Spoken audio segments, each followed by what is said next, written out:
Welcome to the Liz Wheeler Show. We are live on X, on Facebook, and on YouTube. Say hello in the live chat. Let me know where you are. Let me know if you guys are still experiencing the polar vortex that we unfortunately are still experiencing. My question of the day today is a question I suspect you share with me. The question is this: why did Joe Biden not pardon himself when he issued the pardon for the rest of his family?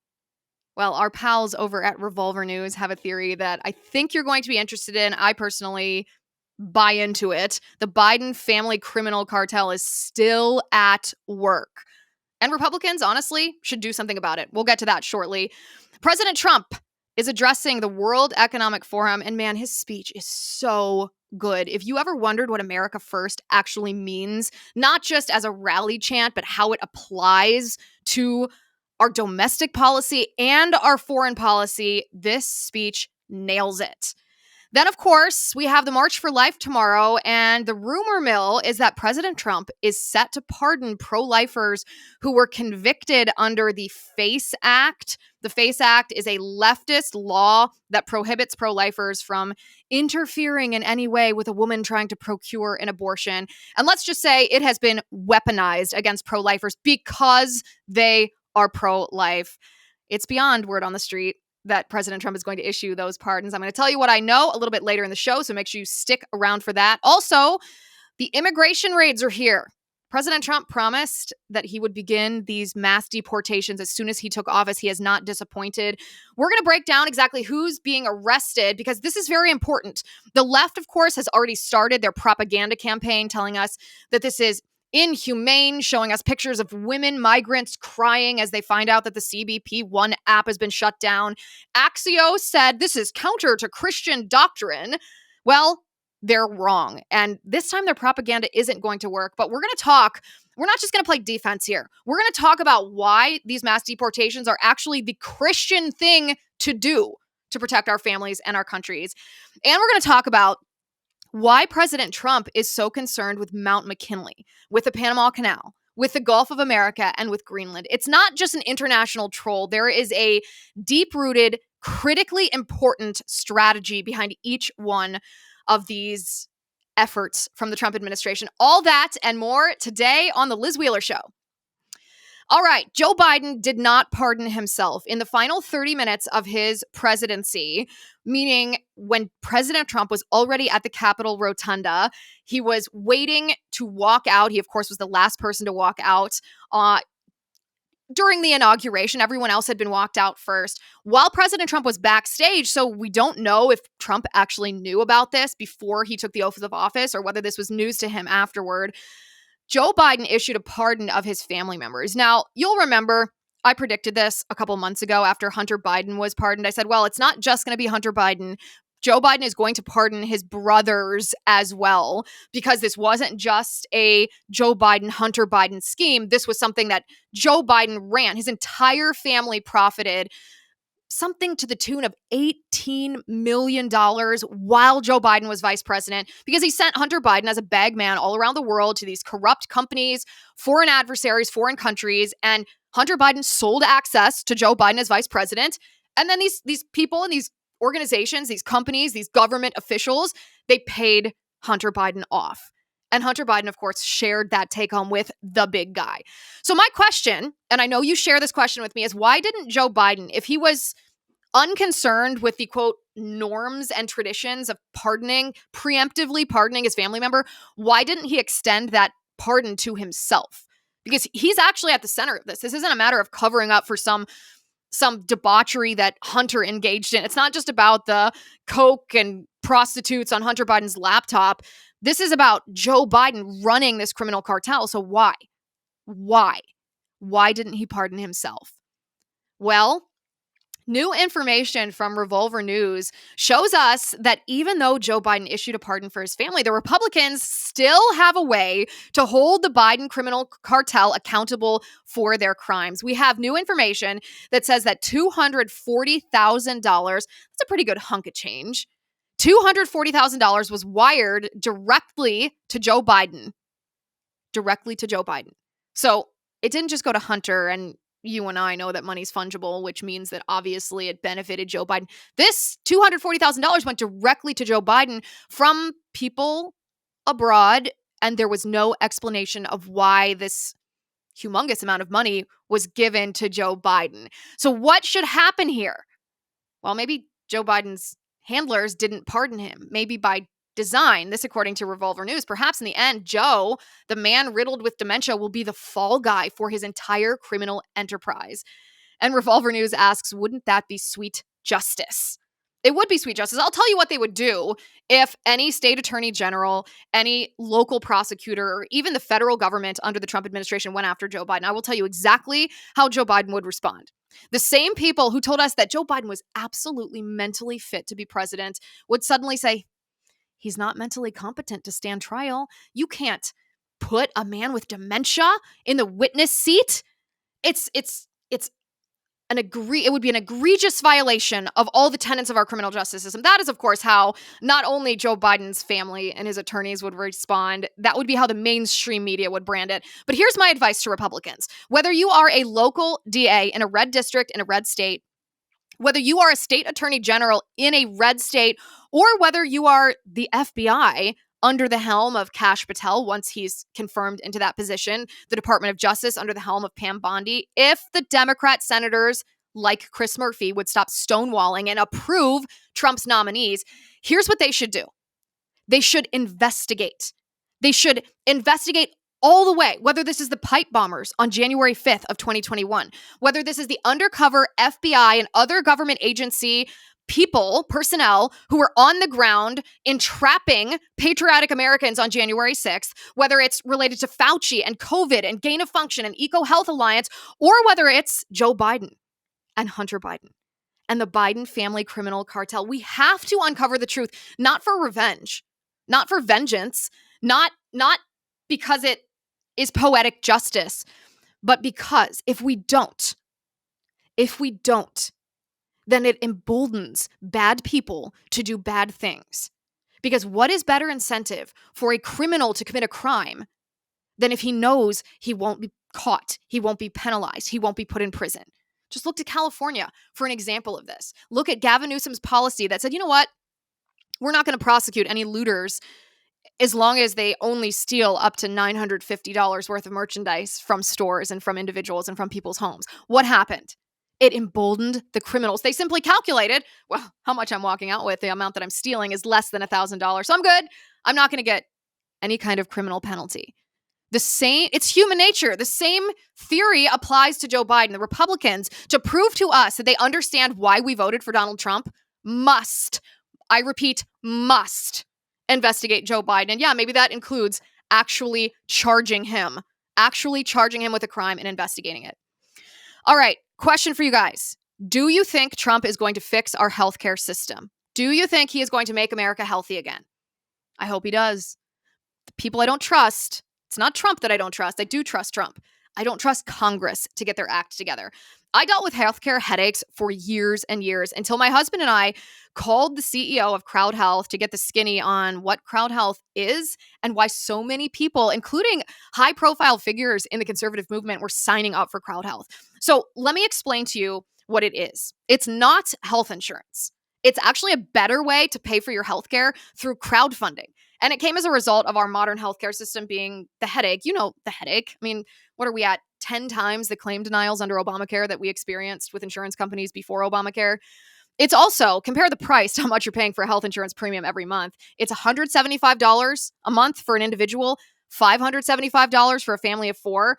And you also get access to a community of people who are willing to help you out in the event of a medical emergency. That means access to telemedicine visits, discounted prescriptions, so much more, all without doctors' networks getting in the way. And of course, you'll join the crowd, a group of members just like you, like me, my family, who want to help pay for each other's unexpected medical events. Let Crowd Health help with your healthcare needs. Get started today for just $99 per month for your first 3 months. Go to joincrowdhealth.com. Use my promo code Liz. Crowd Health is not insurance.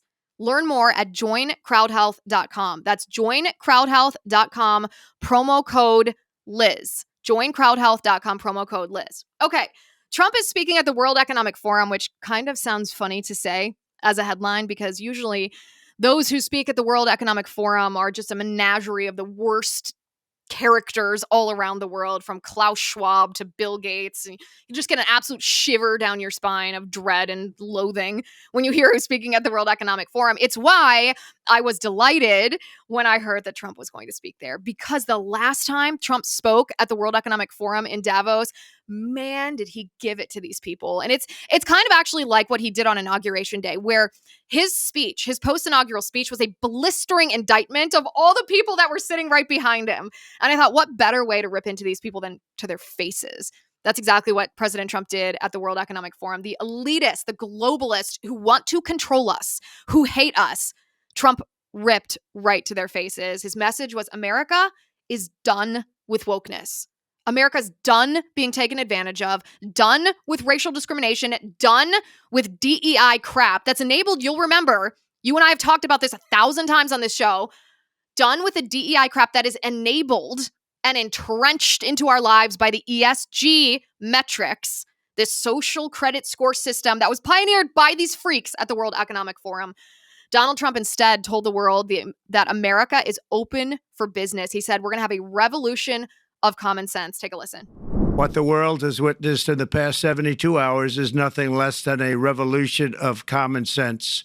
Our country will soon be stronger, wealthier, and more united than ever before, and the entire planet will be more peaceful and prosperous. The United States has the largest amount of oil and gas of any country on earth, and we're going to use it.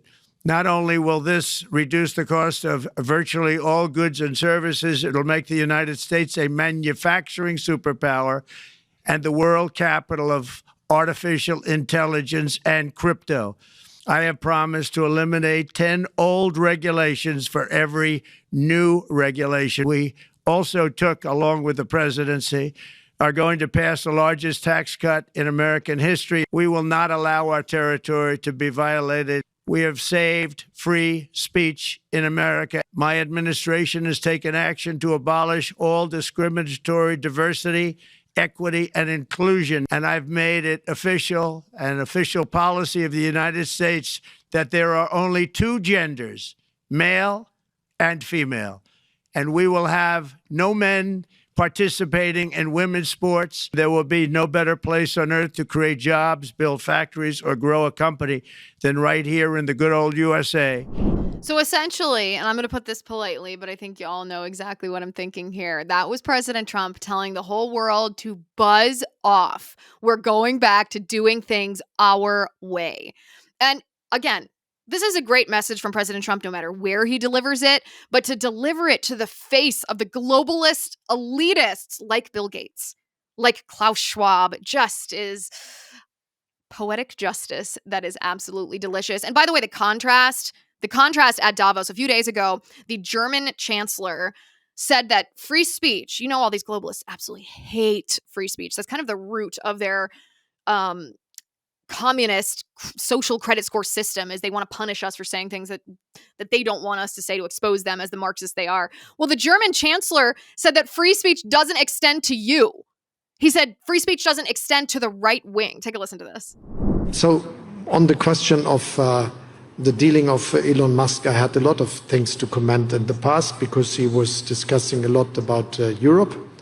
And just to repeat what I already said, we have the freedom of speech in Europe, and in Germany everyone can say what he wants, even if he is a billionaire.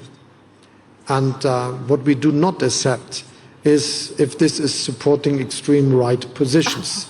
And that is what I would like to repeat again. Except you. We support anybody who wants to say whatever they want, even a billionaire, except you. Except you. You take a position that's, I don't know, secure the border, vet people coming in who have come from terrorism hotspot countries. That's extreme right-wing rhetoric. You know, a boy is a boy, a girl is a girl. Extreme right-wing rhetoric. You're not allowed to say that. These people, do you see the beauty of what Trump did to them?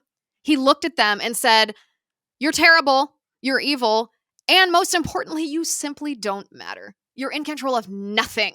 Nothing. You're weak. You're powerless, because in America, He just signed an executive order, by the way, this week, banning the federal government from engaging in censorship. And these people, mark my words, the German chancellor or Klaus Schwab at the World Economic Forum or Bill Gates, who also thinks that free speech should not extend to anybody who questions any kind of vaccines, by the way, that profit Bill Gates.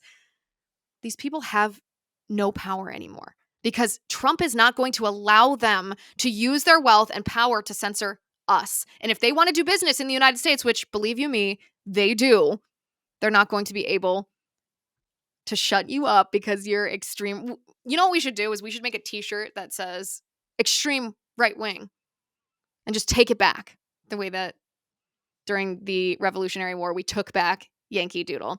All right, some updates on the January 6th defendants and this investigation that I have called for, you have called for, that the Republicans, just because President Trump has pardoned the January 6th defendants, which I would argue, along with the DEI executive orders, I think the January 6th pardons are probably the most important thing that he has done, the strongest signal of what is to come. But we have some updates on the investigation into government corruption that led to, I mean, you can say enabled, entrapped, whatever word, created the January 6th riot. We have some updates on that.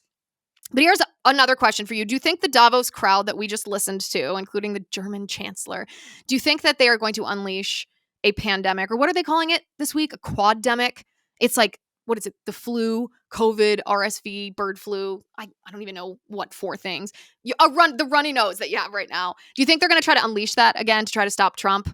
Do you think they'll try to restrict ivermectin again, even though we know it's effective against respiratory viruses? If they did, that would be a real emergency. And who knows? I mean, I don't want to be a fatalist here, but I also am not going to sit around and wait for it to happen when they've proven to us what they're willing to do to us. Emergencies don't wait, neither do globalists, which means having the right resources matters. And access to things like ivermectin is so important. You need to know where you can get it, either before an emergency strikes or if an emergency strikes. That's why All Family Pharmacy offers over 200 different medications directly to you and bundled emergency packages to ensure that you are ready for anything. At the heart of this effort is the Make America Healthy Again movement, a call to take control of your health and prepare for the unexpected. Don't leave it in the hands of Fauci. And if you find yourself in a pinch, All Family Pharmacy has you covered with overnight delivery, which is outstanding. Care and convenience when you need it most. Go check out allfamilypharma.com/Liz. And because you're part of this movement, use code Liz10 at checkout for an exclusive discount. Again, that's allfamilypharma.com/Liz, code Liz10. Don't wait for the next crisis to strike. Be proactive. Be prepared. Join us in making America healthy again. Your health is your responsibility. Go to allfamilypharma.com/Liz. All right. So the good news is we knew this already. Remember, I think this was early December, I had Chip Roy on the show, and I asked him, when you and I create a stink about something, when we make something trend on X, or when we blow up the phone lines of congressional offices, when I say blow up the phone lines, I mean with phone calls. When we show up at town hall events, when we email our elected representatives, does that make a difference? Does that annoy? I asked Chip Roy, I put it in I phrased it intentionally in a way that would make him squirm because he's a friend and I thought it would be funny. And I said, does that annoy you guys?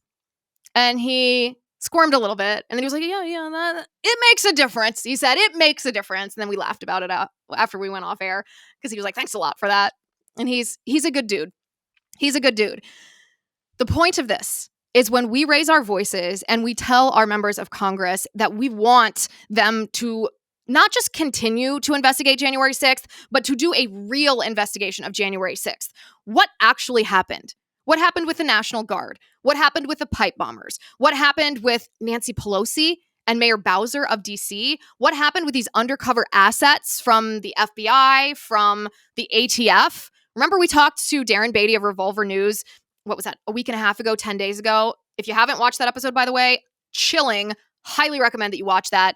And we talked to him because Congressman Loudermilk had released an investigation that he had done into the pipe bombers specifically. And the reason why is because on January 5th of 2021, some individual wearing a black hoodie, we had one grainy little video, so we couldn't tell any distinguishing characteristics about this person, except that they planted, supposedly, allegedly, we were told, explosive devices outside of the DNC and outside of the RNC.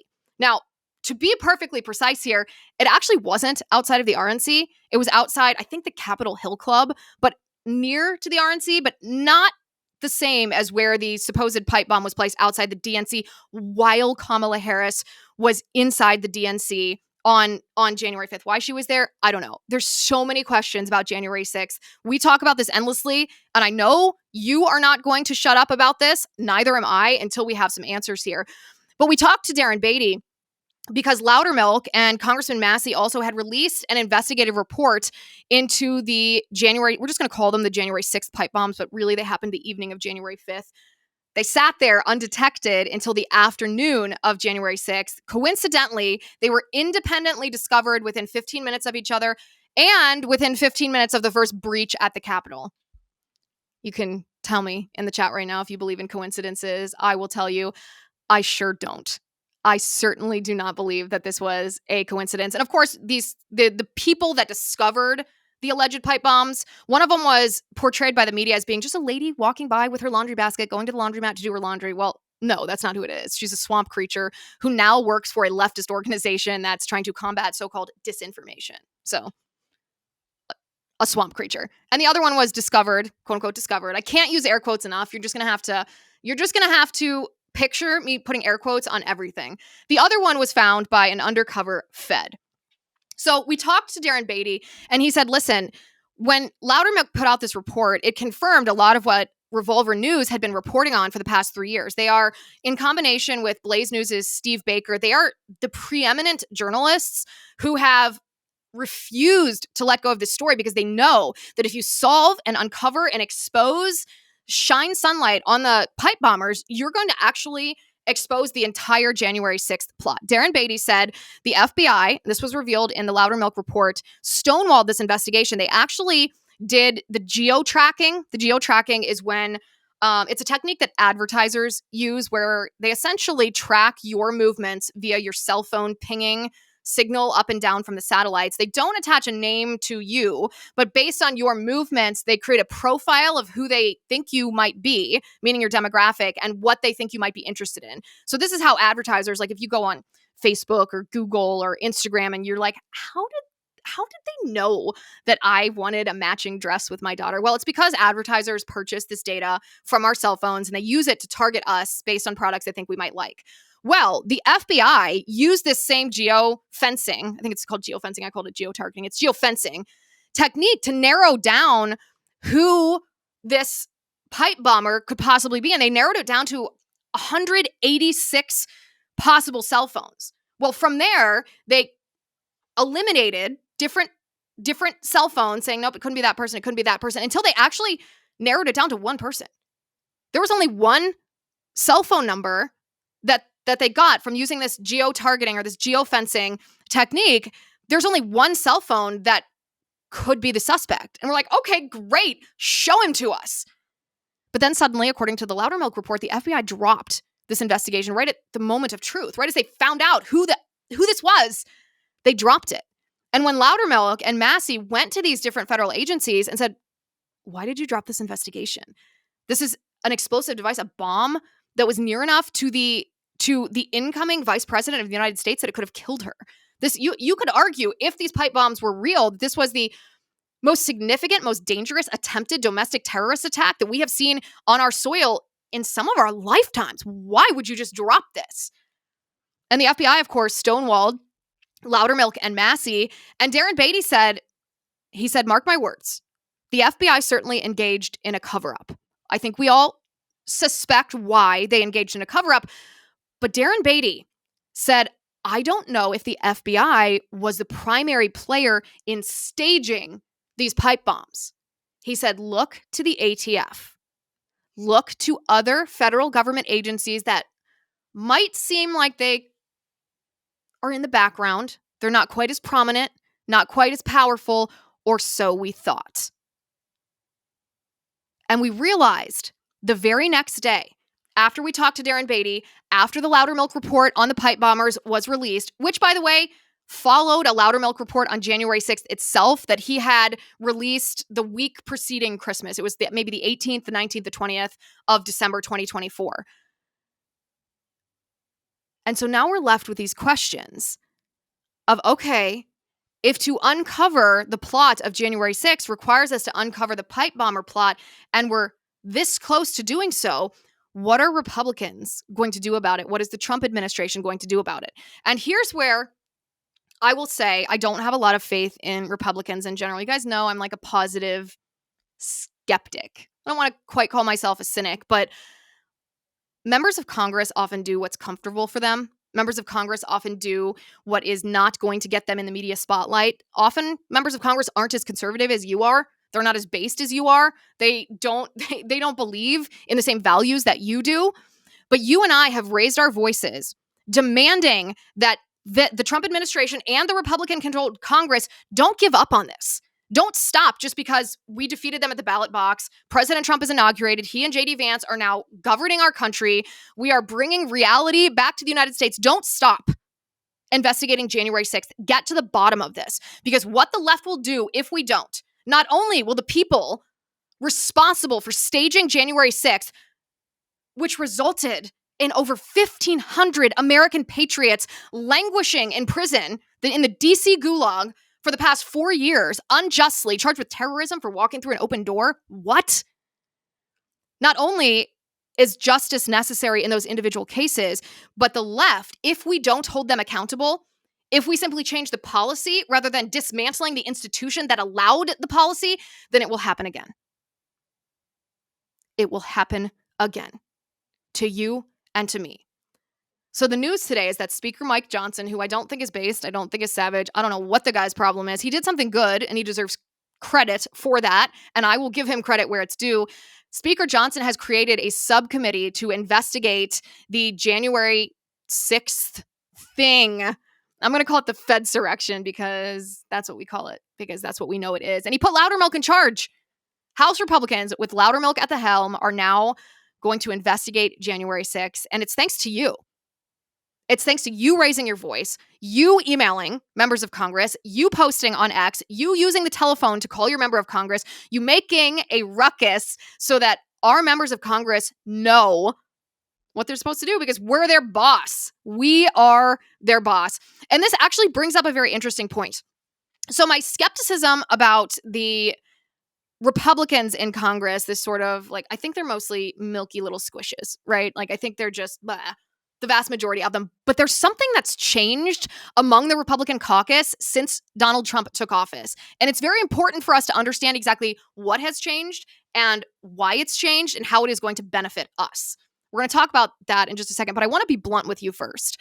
I like money and I like being in control of my money. So my husband and I chatted and we said, hey, let's figure out how we can maximize our wealth and savings. Trump won't be here forever. For Pete's sake, we could be debanked based on, what I say, what you and I talk about here on this show every day. We got to find some protection for the long run. And so we took action. I love my husband. We called the only precious metal dealer that I trust, American Hartford Gold.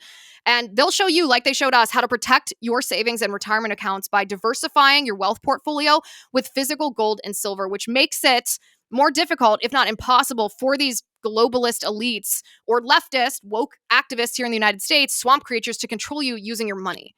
American Hartford Gold has a 5-star rating from thousands of reviews, an A+ from the Better Business Bureau, and best of all, American Hartford Gold is just one of us. American Hartford Gold supports content like this that's committed to bringing you the truth. If you tell them that I sent you, they'll give you up to $15,000 of free silver on your first order. So call them now. Click the link in the description of this episode or call 866-996-5172. That's 866-996-5172 or text Liz to 998899. I personally like text messages better than phone calls, so text my name, Liz, to 998899. Okay, so let's talk about the Republican Party for a second, and specifically the Republican caucus in the United States Congress. This first week of the Trump administration has been great. It's been more than great. It's been beyond our wildest dreams. And it's been very interesting to watch the GOP at large, not just Trump and his advisors and his staff, not just the Trump people, but the GOP at large. Because the GOP, especially elected officials, especially members of Congress, Republican members of Congress, their reaction to Trump has been very different This time around, you may have noticed the same thing. And the reason for that is because President Trump's strategy when he took office wasn't just to have this grand old inauguration day where he signed some symbolic executive actions and then kind of surveil the landscape to see exactly what one thing he wanted to do at a time. This kind of what did they call it when Obama would do the different Tim, you can remind me of this. When Obama would do each of his big things, like Obamacare, this was his landmark piece of legislation. This was his legacy defining piece of legislation. Trump's not doing that. Trump is pioneering a new type of campaigning, and I call it shock and awe. Shock and awe. He's doing so many significant, earth-changing things all at once that leftists on one hand, the mainstream media on the other, their heads are spinning. They don't even have time to propagate fake news about him, to issue propaganda, to malign people's characters. They just don't have time because we're on to the next big thing. I mean, think about for a minute, if on Inauguration Day, Donald Trump had simply rescinded the use of the CBP1 app. If that's all he had done, we would now be absolutely entrenched in a campaign from the mainstream media, from elected Democrats, from activists on social media, telling us how awful, truly inhumane this was to migrants. We'd be getting videos and pictures of poor migrant camps that are getting this news and breaking down in tears. And to be honest, I can think of like 2 of these pictures that I've seen. It has not overwhelmed the media narrative at all because they just don't have time. If they focused all of their attention and all their resources on one issue, then they would have to ignore all the rest. So they're kind of like their heads are spinning. They're like, oh, throw this at that, do this. And it's completely ineffective at combating President Trump. So not only, of course, is that a brilliant strategy by Donald Trump, and believe you me, the people around Trump and Trump himself have been preparing for this for multiple years. So this is not just a day one or a week one speed at which he's going to govern. This is going to be 47's administration from start to stop. But the other thing that it has done is it has given a gift to Republican members of Congress who aren't as based as you are, who aren't as based as Donald Trump, who are fearful of mainstream media attacks, of being called a racist or a xenophobe or a Nazi or inhumane or anti-migrant or whatever stupid thing the left decides to call us. A lot of Republican members of Congress don't handle that very well. They do what they can to avoid it. And so Trump has given them a gift of they're not really sustaining that kind of fire from the mainstream media. They're not really sustaining that kind of fire from anybody because maybe they'll get heat for like 2 seconds, but then it's over. And anyone can tolerate the heat for 2 seconds, right? Well, this is a new era. What did Trump call it? The golden era of America. The golden era of America has begun. And listen, I challenge you. I invite you to listen to these, even the squishiest Republican members of Congress. It's actually the most fun to listen to the squishy ones right now because this is what they're saying. Every time that they're challenged about, say, the mass deportations, this is a good example. The mass deportations, there are squishy Republican members of Congress who in the past would not have wanted to support this because they would not have wanted to sustain the criticism of the mainstream media. But now, what are these squishy Republican members saying? It's so funny. They have the exact same canned response. They're saying, Trump was elected by the American people, and we're going to stand by their desires. Oh, so for once, you as a member of Congress are actually going to represent the voters that sent you there to represent us. And so it comes full circle. What does this do? It gives Trump the power to conduct the mandate, even the legislative mandate, not just the executive mandate that we voted him into office to achieve. It's like the best reality show in the world is watching the United States government and the media, and especially those who thought they had the upper hand, like the legacy media, the corporate media, the social media giants, the globalists, and the Democrat elites, watching them react because they don't know what to do because Trump has strategically defeated them. They'll probably regroup. This kind of victory is never forever, but we'll be watching. We'll be watching to see what their strategy is going to be next.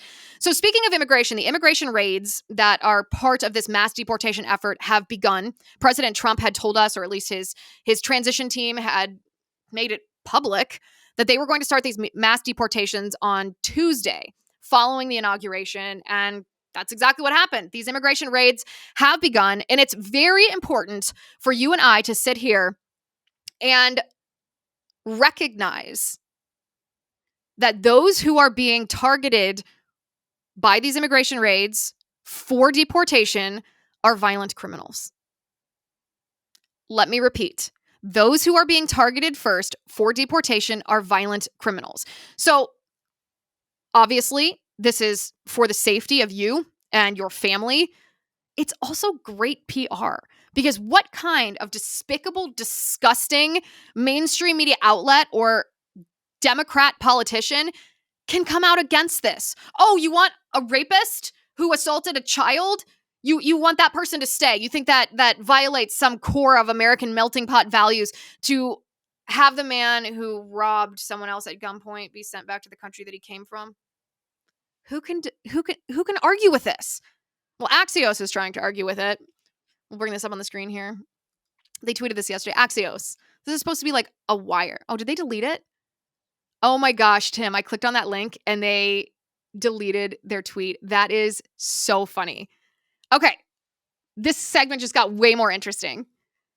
Axios had posted on X last night. I saw this late last night, claiming that these mass deportations or these immigration raids violate Christian values.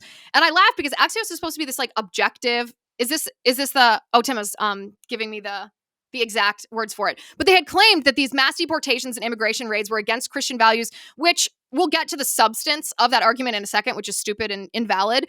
But it's funny because Axios is not like Rachel Maddow, who's an opinion host who disagrees with Trump's agenda. Axios styles themselves as being an objective news wire, and that they just can't help themselves by trying to, they're pandering. They're not even like practicing Christians themselves, most likely.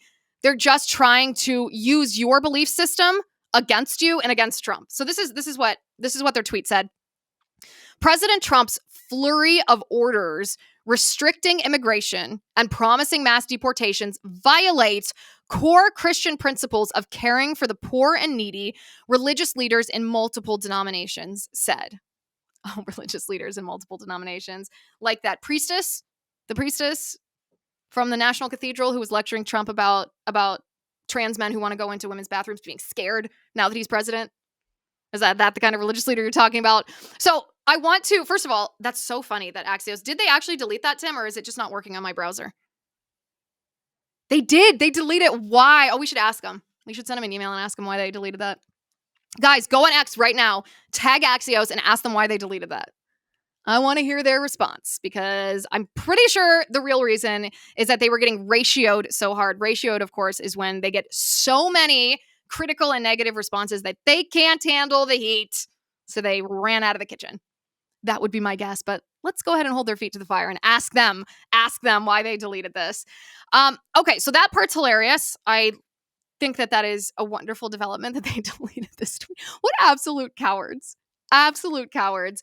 Of course, their premise here that mass deportations and restriction of immigration, illegal immigration, violates core Christian principles of caring for the poor and needy is absolutely false. And I know that there are people of all religious denominations, all religious beliefs who watch this show, but I do want to address this for a moment, regardless of whether you're Christian or whether you're a practicing Christian. You should know what the rebuttal is to this, because this is going to be, mark my words here, this is going to be the strategy that the left uses to try to counter all of Trump's immigration stuff, because they can't claim that these illegal aliens aren't violent. We all know what happened to Laken Riley. Her name is a household name across the country. They can't claim that these are just families and children who are trying to escape imminent danger. That's not true. We know it's not true. And they cannot escape the reality that Joe Biden invited these people here and implemented policies at the federal level that made this border crisis a crisis. And so this is the strategy they're going to use. So let me tell you how to respond to this strategy. The Catechism of the Catholic Church is extremely clear about Christians' duty of care to migrants. And this is what the Catechism of the Catholic Church says. It's 2241 for those who want to reference this or read it themselves. The Catechism of the Catholic Church says the more prosperous nations are obliged, to the extent they are able, to welcome the foreigner in search of the security and means of livelihood which he cannot find in his country of origin. public authorities should see to it that the natural right is respected that places a guest under the protection of those who receive him. So let me interject here. The key phrase here is to the extent they are able. Are we in the United States? We are a very prosperous nation. There is no denying that. We are wealthy. We are prosperous. We have excess of almost everything. Are we able to welcome, let's say, everyone in the world? Well, in a sense, from purely a charitable standpoint, wouldn't it be great if we could increase the standard of living for everyone who is struggling, everyone who is in need? But the reality, of course, is that we can't. Just as me and my husband, with our 2 children, our duty is to care for our 2 children first. I can't give away all of my money, sell all of my possessions to help others who might be in need at the expense of my children. The same goes for our country. Our country, we have a responsibility to help our fellow Americans first, and think about what we're struggling with. Think about the 70,000 young people in our country who die every year from fentanyl overdoses. Think of the jobs that are taken from Americans who are trying to support themselves, buy food for their families, that are taken by illegal aliens or migrants. This is detrimental to us taking care of ourselves. So to the extent that prosperous nations are able is something that we should actually be debating among Christian circles, not saying, oh, you didn't welcome someone who needed help. The Catechism goes on to say political authorities, for the sake of the common good for which they are responsible, may make the exercise of the right to immigrate subject to various judicial conditions, especially with regard to the immigrant's duties towards their country of adoption. So what does this mean? This means that the Catechism of the Catholic Church, the preeminent authority on Christian doctrine, says that countries have a right to secure our borders. We have a right to self-definition. We have a right to enforce our laws. We have a right to enforce our immigration laws. And even more specifically, we have a right to subject immigration laws to immigrants assimilating into our American values. This is Christian doctrine. So I don't know, Lady Priestess at the National Cathedral. I don't think she's really the authority that you should be listening to, or that Axios is quoting, because Axios is Axios. If the United States is able to say that you only have the right to immigrate here if you do it legally, we have that right. And even then, they can place certain restrictions or requirements on who can come and what they must do.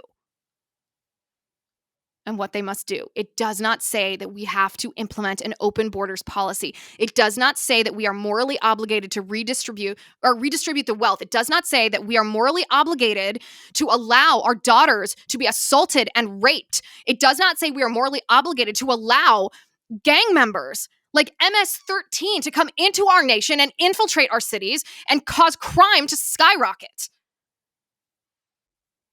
It does not say. The Catechism says immigrants are obliged to respect with gratitude the material and spiritual heritage of the country that receives them, to obey its laws, and to assist in carrying civic burdens.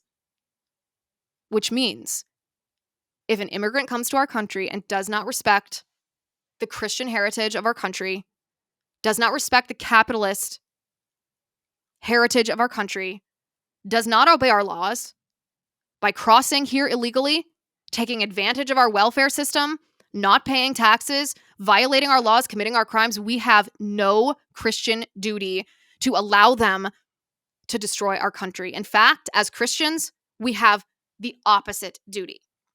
So with that being said, let's see who trumps ICE arrested and whether or not you think it's the Christian thing to let these people reside here where they can threaten and harm your wife, your family, your sister, your daughter, your son, your middle schooler, your neighbor.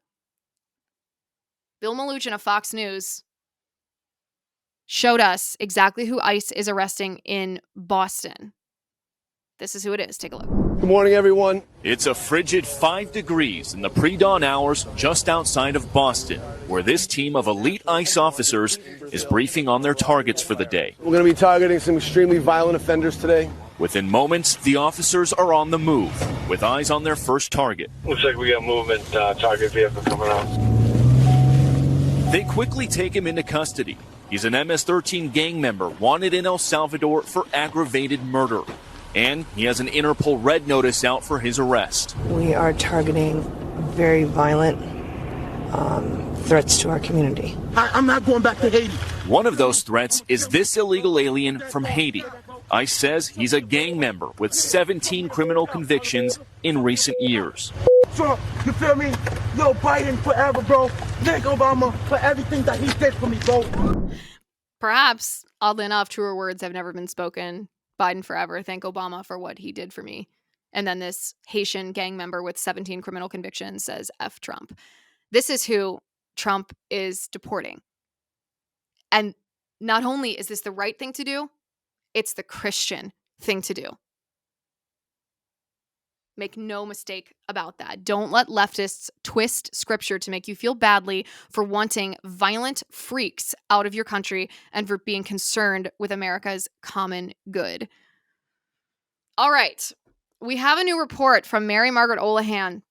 President Trump is set to pardon imprisoned pro-life activists, perhaps on the day of the March for Life, which is happening tomorrow in Washington, D.C. This is what Olohan reports. President Donald Trump will pardon pro-life activists imprisoned by the Biden Justice Department within days.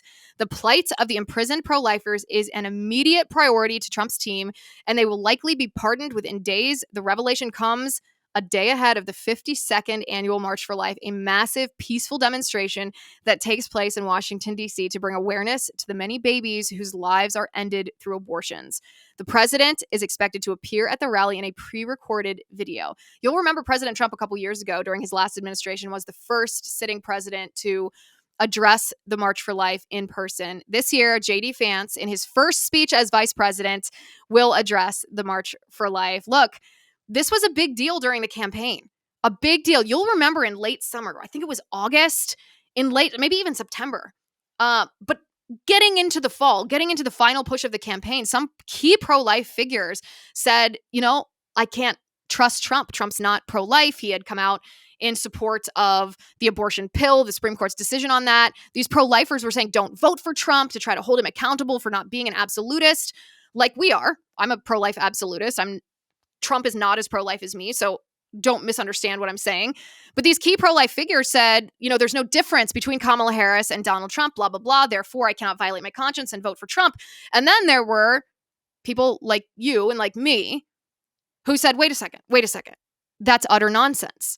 Because Donald Trump was not only the most pro-life president in our country's history when he was in office, he's going to be pro-life again. He's just making a campaign strategic decision about his campaign that maybe I wouldn't have made. Well, I'm not trying to pat myself on the back here, and I don't think that you are either, but our position, the position that I took, the position that I advocated for, is being proven correct in this first week. If President Trump is going to, and I have it on good authority that he is, if President Trump is going to pardon these pro-lifers who are convicted of violations of the FACE Act. The FACE Act is a biased federal statute that prohibits pro-lifers essentially from getting in the way of any woman trying to procure an abortion. So some of these pro-lifers are in prison because they were praying peacefully in a hallway near an abortion clinic, and some woman who was trying to procure an abortion and an abortionist who was trying to commit this abortion didn't like that. There's a mom who has a 3-year-old child who is in prison because she was protesting abortion. And so I want to note, not as an I told you so, but as in a lesson of who to listen to, that there is no comparison between Donald Trump and Kamala Harris. Donald Trump is pro-life politically, unlike Kamala Harris or the Democrats in the United States Congress who voted against giving medical care to babies who have been born alive after botched abortions. All right, one final point before we go. So one of President Trump's first moves in office was renaming Mount Denali, which is the highest peak in Alaska. It's actually the highest peak in North America. I've seen it when I visited Alaska. It's a sight to behold. President Trump reverted the name of Mount Denali back to Mount McKinley. And some people thought, why did he do this? This is so random. It seems out of left field. Kind of cool, but why? Well, let's back up. In 2015, President Obama reverted the name of Mount McKinley to Mount Denali in order to appease leftist activists and certain Native American tribes. It was a slap in the face to America's President William McKinley and to his legacy. Now, Obama did that to advance the narrative that America is somehow an evil country that should not be celebrated. We exist on stolen land, yada, yada, yada. Leftists, of course, believe that our heritage and great men like McKinley should be wiped away from history. And Obama did that by changing the name. So why did Trump rename it? Was this just a giant troll? Why did he also change the Gulf of Mexico to the Gulf of America? Well, because Trump understands something that the left has known and mastered for decades. Trump understands that symbols and the names of things matter. They convey certain messages. They further political agendas, even if people don't realize that that is happening. Trump renamed McKinley to help invigorate American exceptionalism and pride in our history and our people. He renamed the Gulf of Mexico to the Gulf of America in a similar manner to establish national identity and to send a message to Mexico and the rest of the Western world that we, the United States, are in charge. Also, so he could drill there. But it's not just our direct neighbors or the American left that Trump is concerned with. He's also concerned with Chinese and Russian influence in the Western Hemisphere, which is why he wants to take Greenland and retake the Panama Canal. If we don't, China or Russia will, and will lose out on critical resources, trade, and geopolitical strength. Right now, Secretary of State Marco Rubio is going to Panama this week, and outreach to Greenland has already happened. These two items alone would be remarkable, but the idea to rename Mount McKinley so close to Russia and the renaming of the Gulf of America signifies to the rest of the world that the U.S. is back. We are going to defend our territory and keep those away who would threaten us. Trump, the brilliant marketer that he is, who puts Trump on every building and product he has ever sold, understands the power of rhetoric. And now we have rhetoric coupled with a foreign policy that truly seeks to protect, strengthen, and advance America and her people. It is truly putting America first. And that is my final point. Thank you guys for watching. Thank you for being here with me. Thank you for listening. Make sure you subscribe, whether it's on YouTube, on Facebook, on X, on Apple Podcasts, on Spotify. Your support, your subscription, and your 5-star review help make this show go round. Thanks again for being here with me. I'm Liz Wheeler. This is The Liz Wheeler Show.